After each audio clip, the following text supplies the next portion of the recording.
Hey, how you doing? This is Tom, and this is Tom's Radio Room Show, and I may have the answer to a year-long quest. I have been trying to receive long-wave stations. That's radio stations below the medium wave band, and had no luck. I'm not in a great location for long-wave because most of the long-wave stations are over in Europe. I'm on the west coast of Florida. And this is something that I've been thinking about for about a year now. And I just haven't quite got inspired for trying one until recently, Danny on Danny's Shortwave and Radio DX YouTube channel got one of these, and he's been testing it on long wave and even very long wave, and has gotten good results. So I thought, wow, I guess I should try it. So let me show you what I'm talking about here.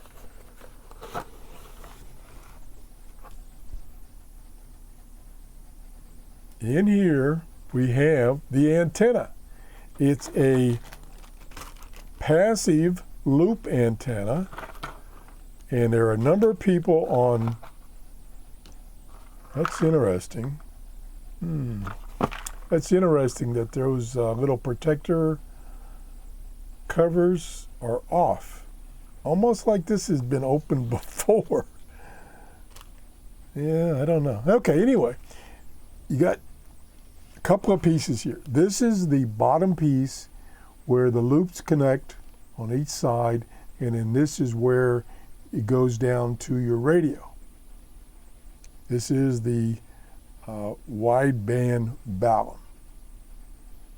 This is the top piece that the two wires, the two loop halves, connect to. And then you spread these apart about 3 feet apart, hang it up, and they're good to go. These, let me get this out of the way, these are the loops.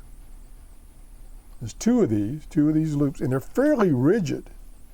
So the antenna should be able to actually stand on its own, since these are kind of rigid. Let me see if I can, they kind of tangle in each other. See if I can get one of these out. I'll try. Oh, God, what a really. I got this off of Amazon for $31. There are a number of vendors that are selling this on Amazon and eBay. So you straighten this out, and then you connect one end here and one end down here, and then you do the same with the other one to form a loop. There are no powered electronics in this thing. It's all passive. And supposedly it works good all the way down to like 10 hertz or something like that, way down there.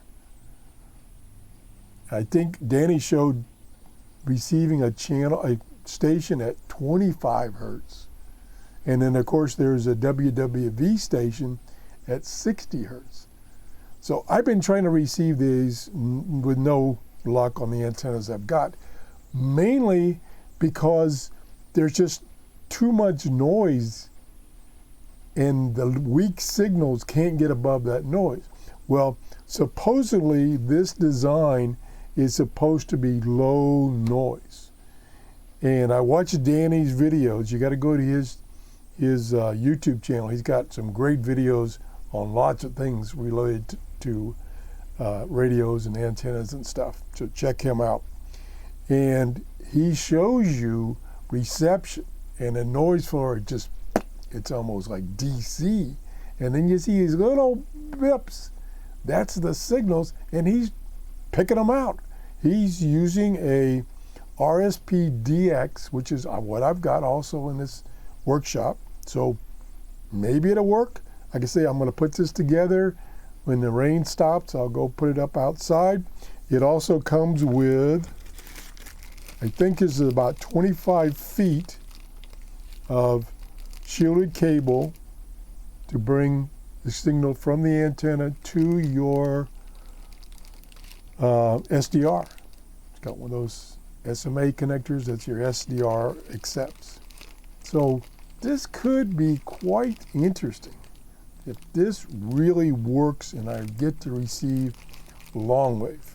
We'll see. I want to thank Danny for doing his reviews on and demonstrations on this antenna system. $31. You can get them off eBay or Amazon.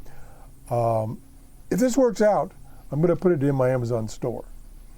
Like I say, there are a number of, probably 100 different little sellers that sell these things. And I don't know a good one from a bad one. So anyway, that's it. If you enjoyed the show, please give me a thumbs up. If you haven't subscribed, that would be a good idea. And have a great day. Bye-bye.